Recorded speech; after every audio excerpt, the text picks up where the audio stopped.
Saya ulangi, kita akan mulai dengan membahas mengenai sumber daya manusia dari sisi potensialnya. Ya, oke, sudah terlihat ini PDF? Nampak nggak? Sudah, Pak. Sudah, Pak. Sudah, Pak. Nampak ya. Oke, baik. Nah, jadi yang pertama berdasarkan sensus penduduk terakhir, ya, ini SDM kita. Jadi kalau jumlah ini masih potensial ya. Jadi jumlah SDM kita 270,20 juta jiwa. Ya, kita menempati posisi nomor 4 di dunia. Jadi Cina, India, Amerika, dan Indonesia. Ya, dari 200 negara. Nah, ini berdasarkan sensus penduduk terakhir ya. Tercatat bulan September 2020. Ya. Nah, kalau kita lihat ya, jadi terjadi peningkatan dari 2010 ke 2020. Jadi sensus penduduk ini kita tahu bersama ini setiap 10 tahun. Ya. Jadi setiap 10 tahun hampir semua negara di dunia itu melakukan sensus penduduk. Ya. Nah, dalam sejarahnya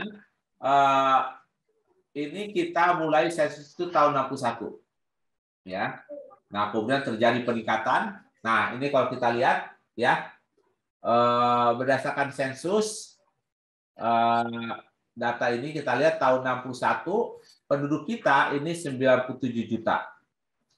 Kemudian tahun 71 naik 119 juta, kemudian tahun 80 147 juta, tahun 90 179 juta, tahun 2000 206, tahun 2010 237.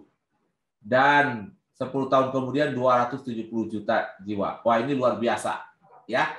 Jadi potensi penduduk kita ini ya, ini luar biasa. Nah, laju pertumbuhan penduduk ini sebesar 1,25% poin. Ya. Nah, kemudian jadi dalam waktu tahun 2010 ya sampai 2020 itu terjadi kenaikan 1,25% penduduk kita. Ya. Nah, jadi total penambahan ya selama 10 tahun itu hampir 32,50 juta. Atau nambah setiap tahun itu 3,3 juta, 3,26 juta. Nah, inilah kondisi. Ya. Jadi kondisi penduduk kita. Dan ini adalah sumber daya manusia yang dia potensial untuk menjadi modal manusia. Nah, kalau kita lihat alamat domisili sesuai KK itu 91%. Nah, kemudian alamat domisili tidak sesuai KK ini 8,68%. Oke, pertanyaan saya nih. Apa penyebabnya alamat tidak sesuai dengan kartu keluarga? Silakan, ada yang bisa menjawab? Apa kira-kira faktor penyebabnya? Pindah rumah, Pak. Pindah rumah, apalagi? Untuk merantau, Pak. merantau. Mencari kerja. Oke, bagus. Apalagi? Tuntutan pekerjaan, Pak. Tuntutan pekerjaan. Ya, jadi banyak faktor kenapa mungkin pada saat disensus itu tidak sesuai tempat tinggalnya dengan kakak. Ya. Nah, ini yang berikutnya tentu kalau kita berbicara sensus penduduk, maka apa perbedaannya? Berapa banyak laki, berapa banyak perempuan jenis kelamin?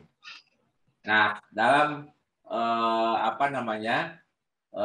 sensus ini ternyata masih ditemukan laki-laki masih lebih banyak daripada perempuan, ya. Kecuali di FEMA, ya, maksudnya lebih banyak ladies, ya. Nah, jadi kalau kita lihat ini, ya, rasio jenis kelamin menurut kelompok umur, ya. Nah, tetapi secara total ini 102.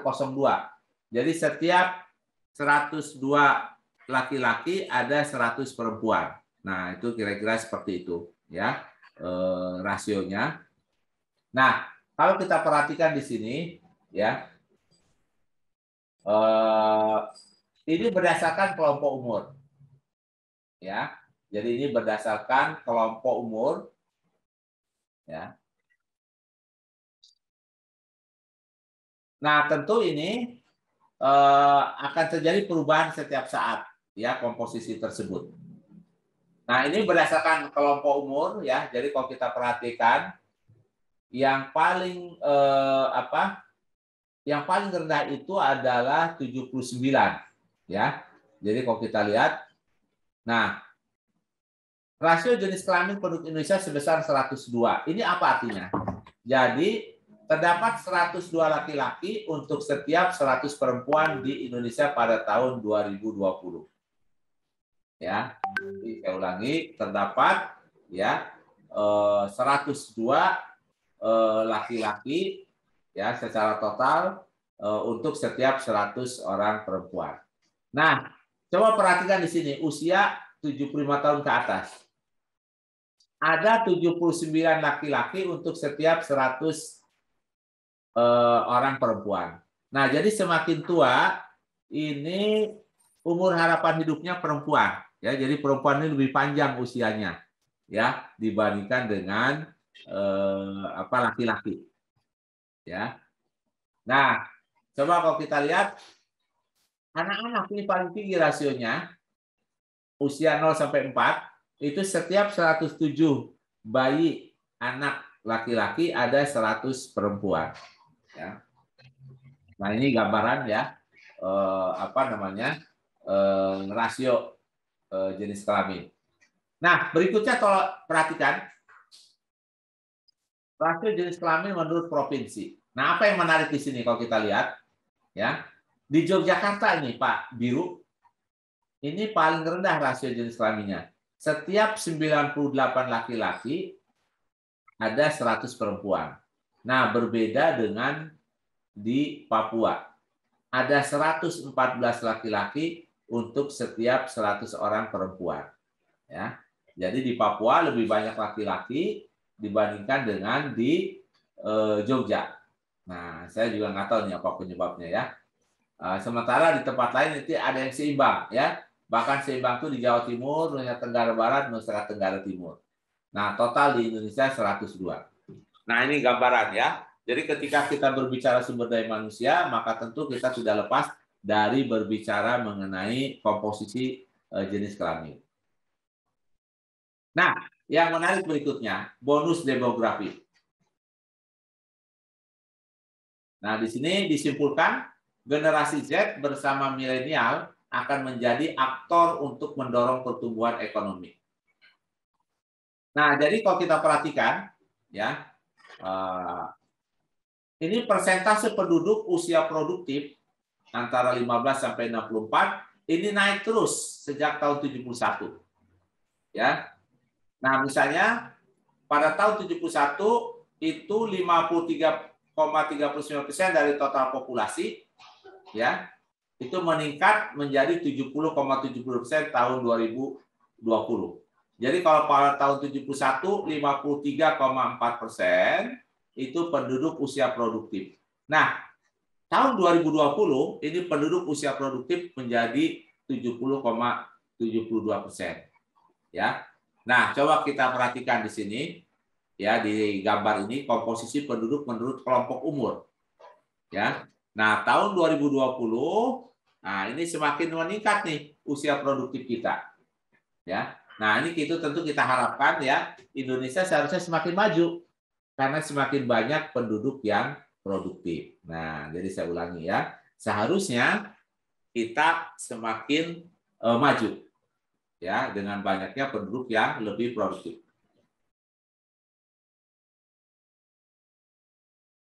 Nah, jadi kita lihat hanya 23% ini penduduk yang tidak produktif, yaitu mereka yang usianya 0 sampai 14 tahun dengan di atas 65 tahun ya. Karena 0-14 tahun ini masih kebanyakan ditanggung oleh orang tuanya, keluarganya, dan 65 tahun mungkin sudah tidak bekerja atau sebagian sudah pensiun ya. Nah, karena itu poin yang sangat penting ya dari diskusi kita ini adalah apa? Jadi struktur penduduk ya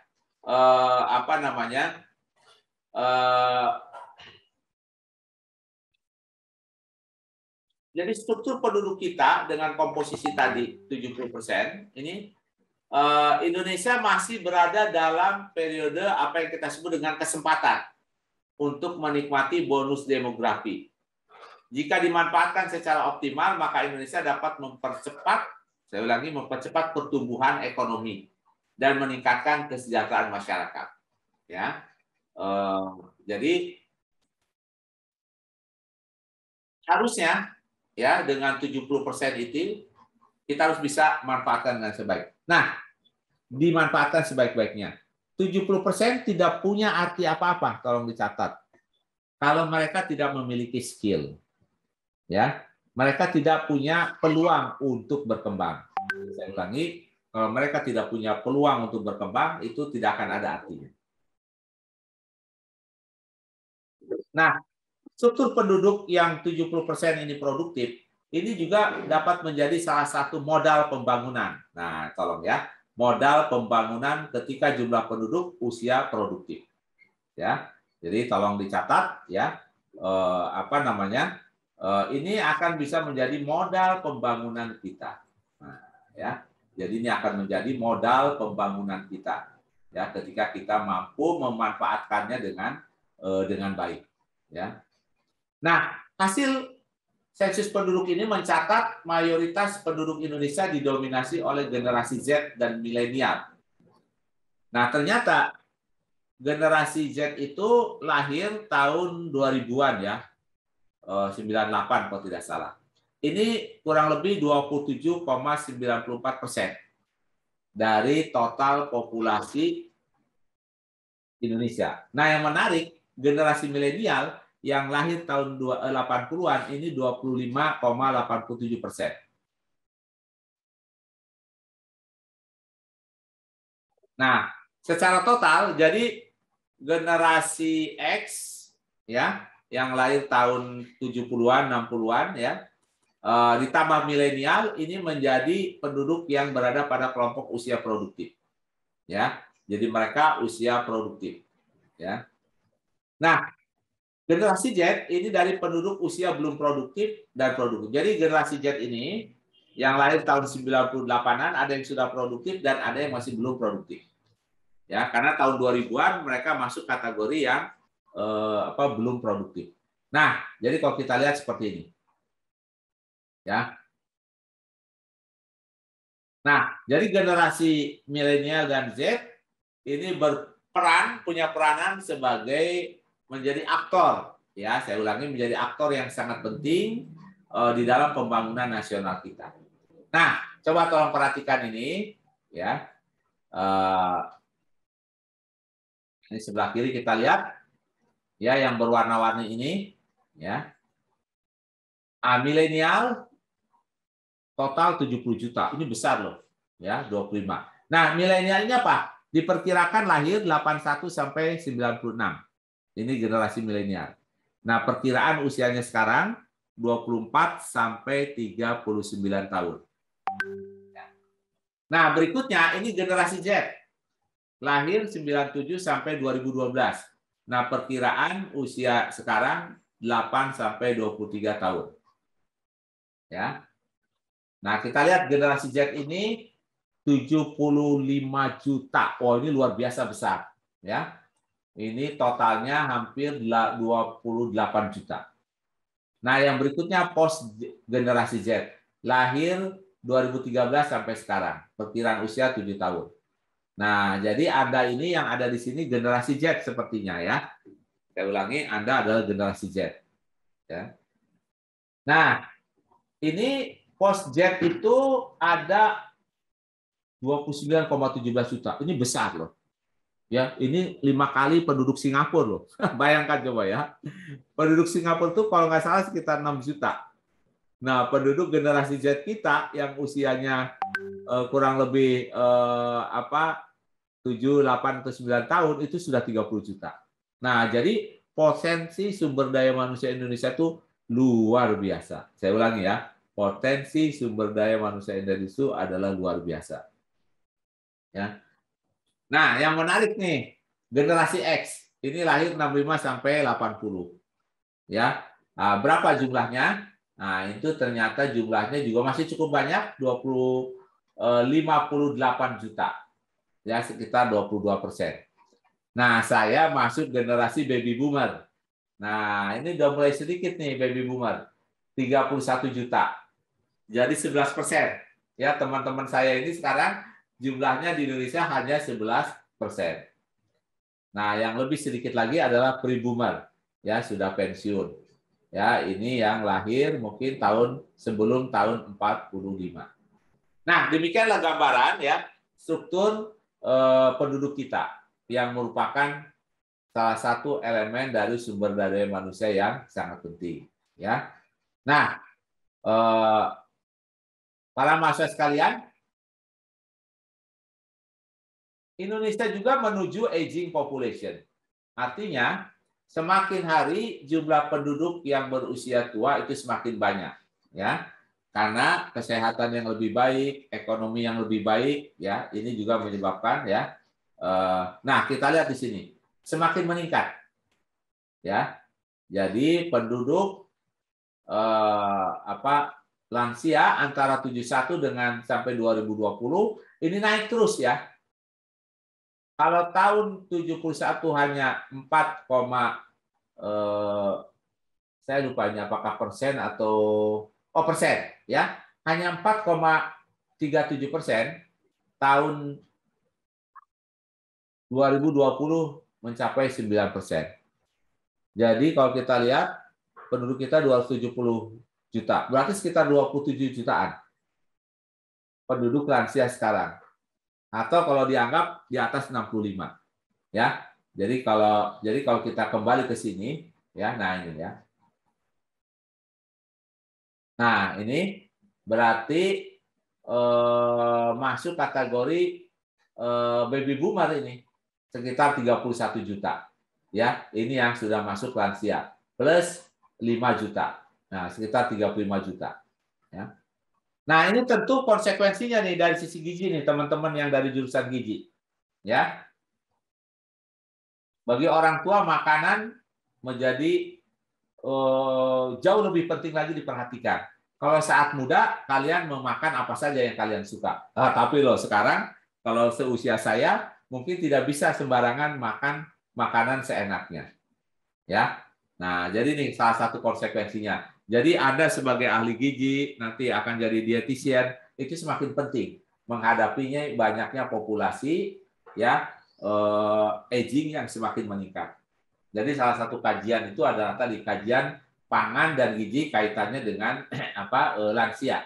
Menurut saya itu menjadi salah satu hal yang sangat penting, ya. Oke, tentu kalau kita berbicara penduduk Indonesia, maka tidaklah lengkap kalau tidak berbicara mengenai sebaran. Oke, kita lihat sekarang bagaimana sebaran dari penduduk Indonesia. Oke, sebaran penduduk Indonesia kita lihat, ya. Nah, ini juga akan menentukan ini pembangunan manusia itu sendiri dan pembangunan ekonomi. Nah, pada tahun 2020 kita lihat di sini, ya, ternyata masih tidak berubah banyak. Di Pulau Jawa 56%, di Sumatera 21%, di Kalimantan 6,15%, di Sulawesi 7,36%, kemudian di daerah Nusa Tenggara Timur, Nusa Tenggara Barat, dan Bali ini 5,54%. Dan yang paling sedikit di Pulau Maluku dan Papua, hanya 3,17%. Nah, inilah beberapa apa yang kita sebut dengan sebaran penduduk Indonesia, ya. Oke, jadi ini tentu menimbulkan beberapa hal, ya. Artinya pusat pertumbuhan masih di Jawa, pusat ekonomi masih di Jawa, ya. Pusat pendidikan masih di Jawa, ya. Nah, itulah sepintas, ya, mengenai kondisi penduduk di Indonesia sebagai salah satu potensi, ya, sumber daya manusia yang potensial, ya, yang ini akan dibangun sehingga menjadi modal, ya, sehingga menjadi modal manusia. Nah, demikianlah sepintas mengenai sumber daya manusia. Oke, kalau ada pertanyaan silakan. Oke, saya buka pertanyaan terlebih dahulu.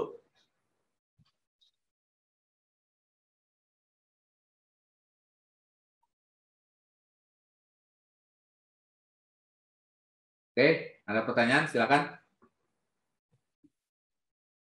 Bapak, saya izin bertanya.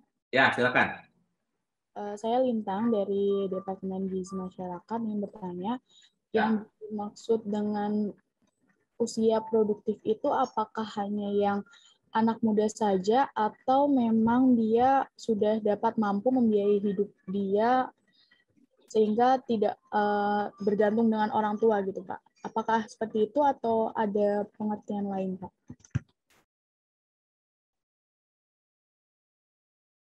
Ya, terima kasih. Tadi usia produktif ya. Ini usia antara 15 sampai 64. Jadi ini biasanya kita sebut dengan usia dia bekerja, ya. Jadi 65 banyak yang sudah pensiun, ya.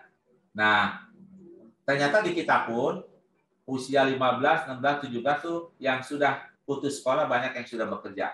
Makanya dianggap mereka yang 15 itu usia produktif. Dan bagi mereka yang tidak kerja, mereka bersekolah, ya, ataupun mencari nafkah. Nah, itu maksudnya pengertian usia produktif, ya. Jadi yang kita tanggung itu jauh lebih sedikit dibandingkan yang produktif. Harusnya kita lebih maju. Jadi contohnya kan yang tadi yang usia 0 sampai 14 itu jauh lebih kecil ya. Jauh lebih kecil jumlahnya ya dibandingkan dengan tadi usia hanya 23% tadi ya.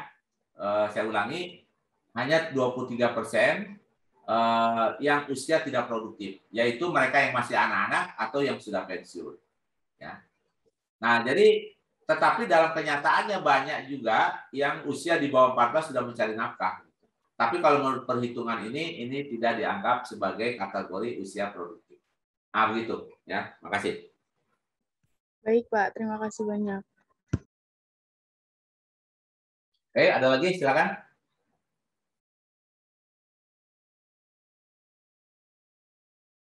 Oke. Kalau tidak ada, ya untuk SDM, oke, saya minta semuanya menyimak video berikut. Kemudian setiap orang membuat catatan, ya komentarnya, ya. Tuliskan nama kalian di komen di bawah deskripsi video tersebut, ya.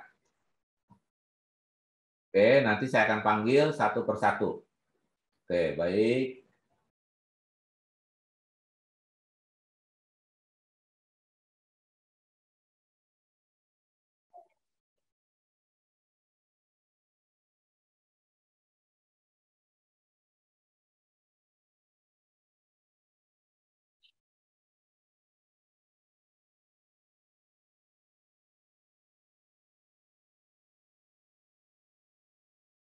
Oke, silakan link videonya, ya. Saya share. Oke, sekarang kalian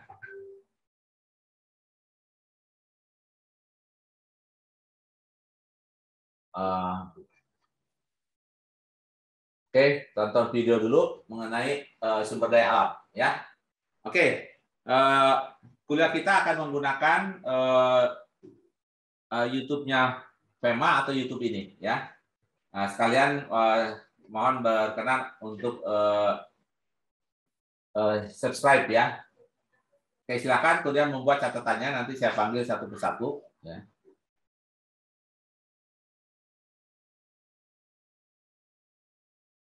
Ya, silakan.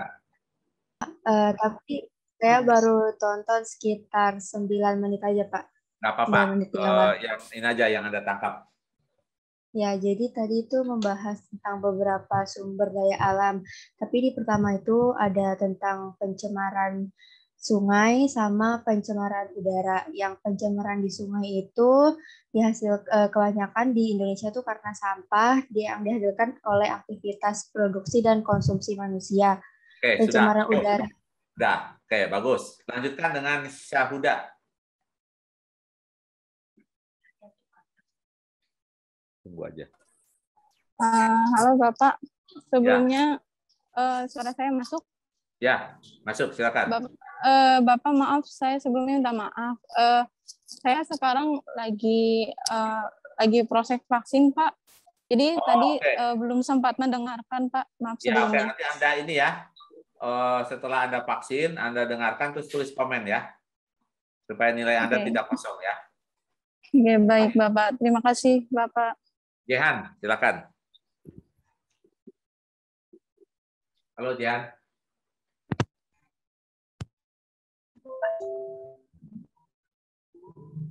Halo, Jehan. Iya, Jehan. Halo Pak. Ya, silakan. Oh, baik Pak. Jadi sebelumnya sama kayak Windy tadi saya baru nonton video sekitar 9 menit Pak, dan yang saya tangkap di Indonesia khususnya itu kita memiliki banyak sumber daya alam. Pertama itu dari sungai atau danau, contohnya Bengawan Solo, tapi yang merupakan sumber kehidupan, tetapi terdapat masalah di situ, salah satunya pencemaran sampah yang disebabkan oleh manusia melalui kegiatan produksi dan konsumsi. Oke, sudah cukup ya. Muhammad Akmal, silakan. Oh iya Pak, sebelumnya tadi apakah suara saya terdengar? Ya, bagus. Iya Pak, tadi saya juga udah nonton sekitar 7 sampai dengan 8 menit, di mana yang saya tangkap itu di Indonesia ini terjadi banyak sekali pencemaran, khususnya pencemaran terhadap sungai dan juga pencemaran terhadap udara. Dan juga saya sedikit tadi melihat kayak ngegeser-geser ke kanan gitu Pak, ada yang menjelaskan bahwa Indonesia ini memiliki wilayah yang rentan gempa. Mungkin seperti itu Kak. Oke, Terima kasih. ya, bagus ya. Najwa, lanjutkan lagi. Iya Bapak, apakah suara saya terdengar Pak? Ya, bagus. Ya, dari yang tadi saya lihat itu mengenai pengolahan sumber daya alam Indonesia dan hambatannya yaitu pencemaran, terus ada bencana alam, curah hujan yang sangat tinggi, kalau yang bisa menjadi potensi maupun bencana alam juga, lalu pencemaran dari manusia itu sendiri seperti dari industri dan lain-lain. Dan untuk penanggulangannya itu saya menonton sampai bagian yang pemilihan untuk pemerintah, karena pemerintah memiliki peran besar dalam perbaikan sumber daya alam. Oke, bagus. Adinda. Silakan, Adinda. Baik, jadi saya juga sebenarnya masih menonton baru sampai menit ke-14. Nah, dari yang saya tangkap itu terdapat banyak masalah di Indonesia terkait penghambatan pembangunan manusia, mulai dari masalah di sungai, pencemaran sungai, pencemaran udara, terus juga ada gempa, banjir, dan juga perkembangan konsumsi bahan perusak ozon.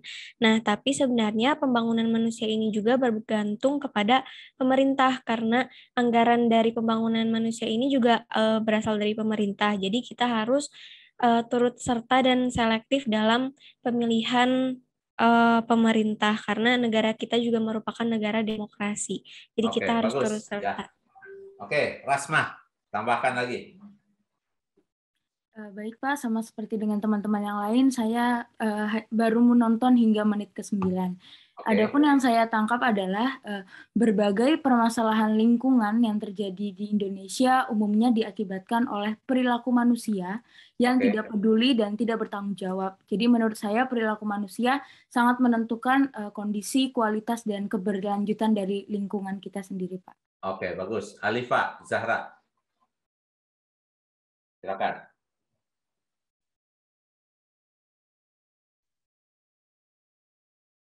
Ada Alifa Zahra? Ada Pak. Ya. Apa suara terdengar? Ya. Ya, silakan. Baik, tadi saya masih menonton sampai menit ke-9. Yang saya tangkap itu, Indonesia itu sangat kaya sumber daya alamnya, seperti Oke. sungai, udara, curah hujan, dan lain-lain. Tapi masih memiliki masalah besar sampai sekarang, yaitu kalau di sungai misalnya ada pencemaran air, udara juga ada pencemaran, dan juga curah hujan itu bisa jadi kebaikan atau keburukan tergantung dari sumber daya manusianya sendiri. Bagaimana manusia yang tidak bertanggung jawab yang menghambat daerah resapan air sehingga menyebabkan banjir dan berbagai bencana lainnya. Jadi Oke. iya sih Ya, Pak. sudah cukup. Oke, Putri. Boleh Anda memberikan komen ya atau menambahkan sesuatu dari yang sudah Anda lihat tadi. Silakan Putri. Baik Pak, kalau dari saya, yang pertama membahas tentang kekayaan sumber daya alam di Indonesia seperti daerah aliran Sungai Bengawan Solo, lalu udara juga merupakan sumber daya alam, lalu curah hujan. Tetapi semua ini bisa dimanfaatkan atau menjadi keburukan bagi Indonesia tergantung manusia karena ada kompetisi antara kebutuhan dan sifat manusia yang tidak pernah puas memiliki sumber daya alam. Lalu di bagian kedua ada peran pemerintahan untuk mengelola anggaran untuk mengelola sumber daya alam. Lalu di bagian ketiga ada membahas tentang penduduk dan ketenaga kerjaan. Oke, Karena ya, sudah cukup. Oke, bagus ya. Tri Ayu sekarang, silakan. Iya Pak, suara saya terdengar. Ya, bagus. Ya. Menurut saya, seperti yang sudah disampaikan teman-teman, bahwa Indonesia itu memiliki sumber daya alam yang banyak, namun masih belum dimanfaatkan secara sepenuhnya. Maka dari itu, butuh kolaborasi antara pemerintah dan juga masyarakat untuk menjaga dan juga memperbaiki sumber daya alam itu dengan cara pemerintah membuat peraturan untuk menjaga sumber daya alam dan sebagai masyarakatnya memilih dan ikut serta dalam pemilihan pemimpin atau pemerintah gitu Pak. Oke, ya bagus ya. Alisa Fatia. Iya Pak, suara saya terdengar Pak. Ya, silakan. Iya, saya menambahkan aja seperti yang sudah dibilang teman-teman. Untuk penanggulangannya tadi kan sudah disebutkan oleh Najwa ya kalau dari pemerintah. Namun ada juga dengan pembayaran pajak yang merupakan salah satu cara untuk mengembangkan sumber daya alam dan sumber daya manusianya. Oke. Gitu, Pak. Ya, bagus. Siti Nur Hasanah. Ya Pak, suara saya terdengar jelas nggak Pak? Ya, bagus. Dari yang saya lihat sampai ke menit ke-11, saya mendapatkan banyak permasalahan maupun manfaat yang terdapat dari lingkungan. Yang salah satunya yaitu yang di sungai banyak pencemaran karena ulah manusia dalam proses produksi dan konsumsi. Kemudian ada juga pencemaran udara yang disebabkan oleh manusia. Kemudian ada gempa, itu bisa jadi menjadi sebuah teguran dari Allah jika kita Islam gitu. Kemudian ada hujan bisa jadi manfaat maupun keburukan jika hujan tersebut dikelola dengan baik, misalnya tidak ada penebangan hutan, maka akan bisa untuk menyimpan air gitu. Kemudian ada lagi yaitu konsumsi bahan yang merusak ozon di Indonesia dari berbagai macam proses gitu. Oke, ya bagus. Fikria Mahira. Ya, bisa Anda memberikan komen? Iya Pak, apakah suara saya terdengar? Ya, bagus.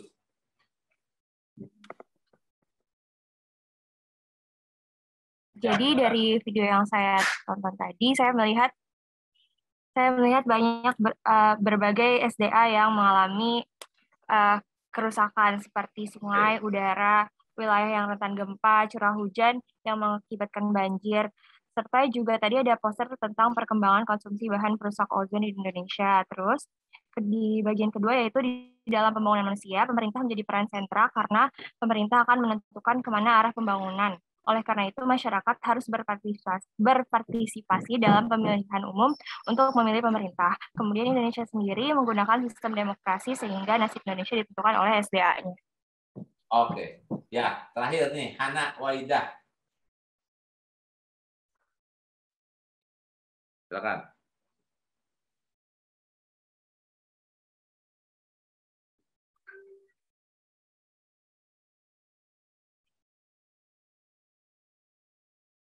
Halo, Hana Waidah? Ada? Tidak ada. Oke, berikutnya Nila Uinuha. Halo Pak, suaranya terdengar? Ya, bagus. Ya, sebelumnya saya baru 12 menit menontonnya. Oke, lanjut. Dari yang saya tangkap, sumber daya alam Indonesia itu sebenarnya banyak kayak dari sungai, udara, curah hujannya juga tinggi. Tapi balik lagi ke sumber daya manusianya, kadang kebutuhan manusia itu membuat pencemaran gitu. Konsumsi dan industrinya seperti bahan perusak ozon itu juga makin lama makin menipis ozonnya. Terus gempa. Gempa itu salah satu penghambat pembangunan di Indonesia. Terus perilaku manusia ini harusnya komprehensif gitu loh Pak. Walaupun kita butuh sesuatu gitu, tapi kita harus memikirkan aspek lainnya seperti aspek lingkungan gitu. Terima kasih. Oke, ya bagus ya. Jadi nanti kalian selesaikan untuk menyimak videonya. Nah, jadi tadi banyak sekali hal-hal ya. Salah satu komponen dari sumber daya alam dan lingkungan hidup ini tadi gempa dan bencana ya. Yang ini menyebabkan tadi banyaknya kerugian fisik maupun juga jiwa ya. Dan sebagian mungkin bencana alam itu seperti erosi itu karena ulah kita ya. Jadi saya ulangi, karena ulah kita ya yang menyebabkan kerusakan alam tersebut. Oke, baik ya. Kalau ada yang mau bertanya silakan 1-2 orang. Oke. Silakan. Silakan bertanya.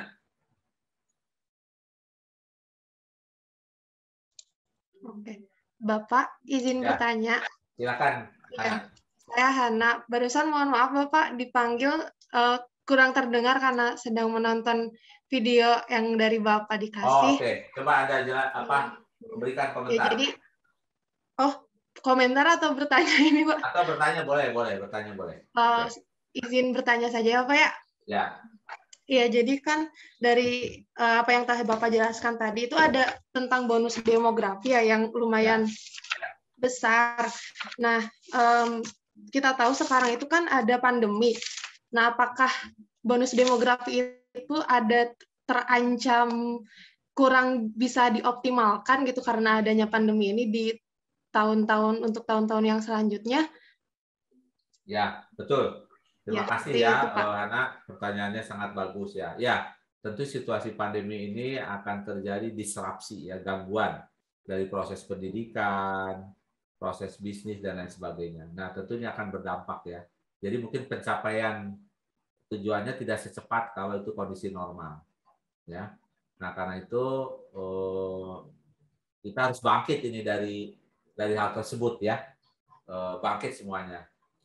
Tentu pemerintah juga berusaha sebanyak mungkin untuk membangkitkan ekonomi dan yang penting menyehatkan. Nah, jadi yang teman-teman mahasiswa di sini semua, kalau ada kesempatan, yang belum ada kesempatan vaksin, segera cari informasi untuk mendapatkan vaksin. Itu bagian dari ikhtiar kita ya untuk menjaga kesehatan. Oke, bagus Hana ya pertanyaannya. Oke, yang lainnya silakan.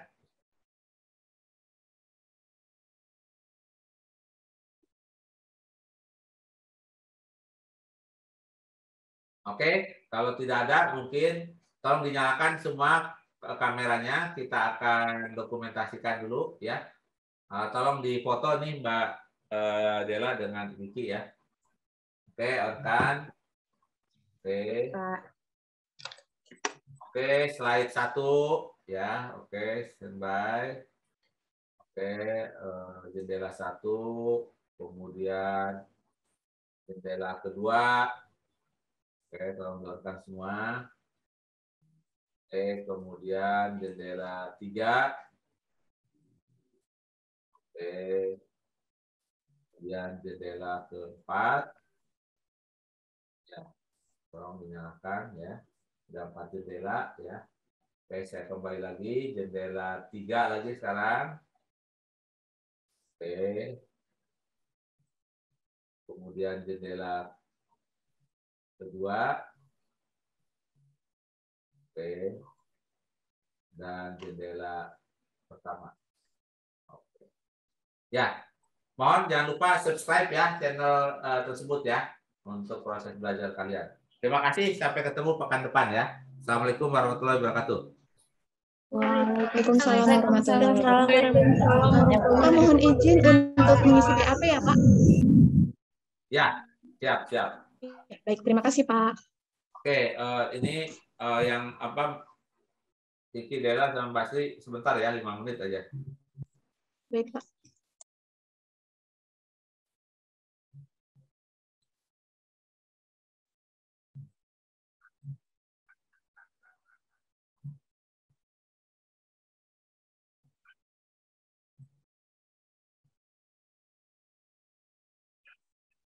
Ini 19 Agustus ya. Betul, Pak.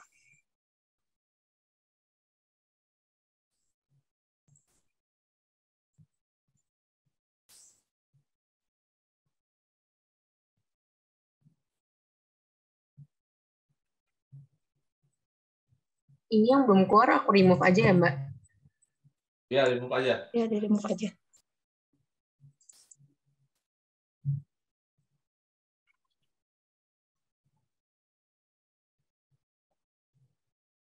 Itu ada tukang itu pulka apa? Oke.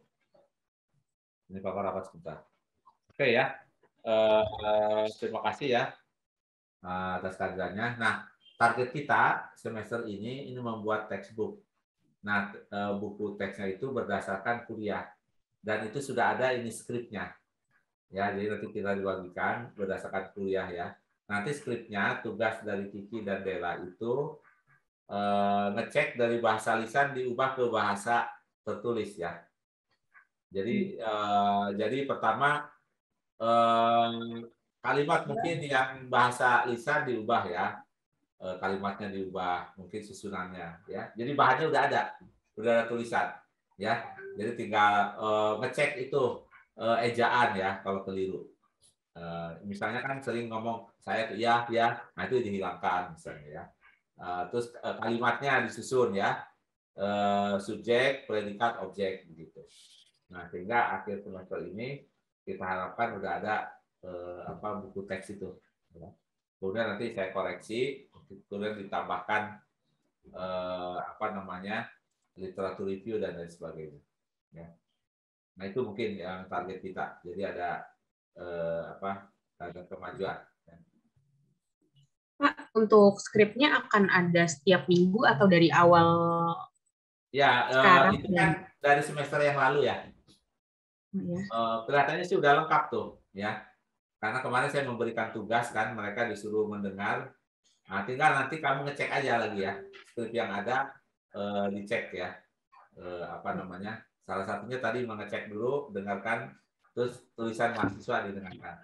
Karena kalau nggak salah mahasiswa itu saya minta untuk menuliskan apa yang dia dengar dari skripnya itu. Jadi dari bahasa lisan ke bahasa tulisan.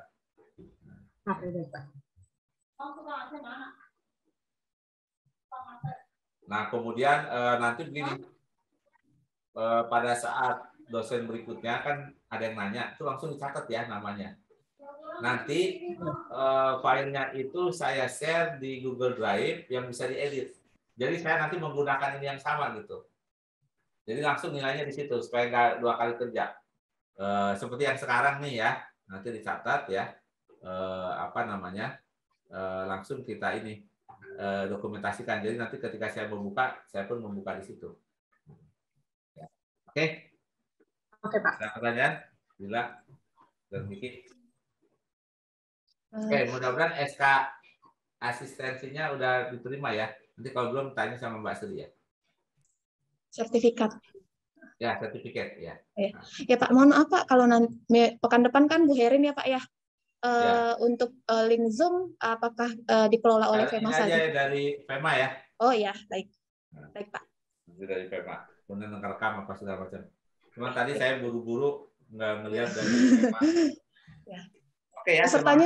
Pesertanya ini Pak mahasiswa GM semua Pak, GM 57. Oke, semua berarti nggak ada yang ngambil dari luar ya?